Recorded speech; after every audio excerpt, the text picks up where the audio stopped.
Bütün kapalılar mümkünse kapatılsın. Az önce metrodan indik. Kızımı sınava getirdim de. İnerken kapalı bir tane kadın. Bildiğin cahillik akıyor her yerinden, yobaz. Metrodan inerken binecek kişi bekler.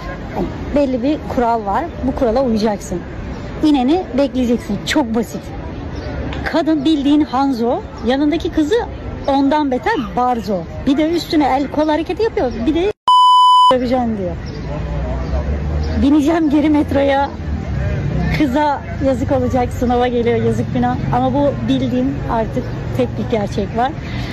Bütün kapalılar mümkünse kapatılsın. Kapatılsın derken imha şeklinde kapatılsın. Kapalı anlamında kapatılmasın. Geçenlerde bir tane video görmüştüm. Kapalı bir tane kadın havuza giremiyormuş. Giremezsin. Oranın bir kuralı var. Kural neyse uyacaksın. Ben de camiye kapalı giriyorum. Girmek istemiyorum ama giriyorum. Demek ki neymiş? Kurala uyacak mısın?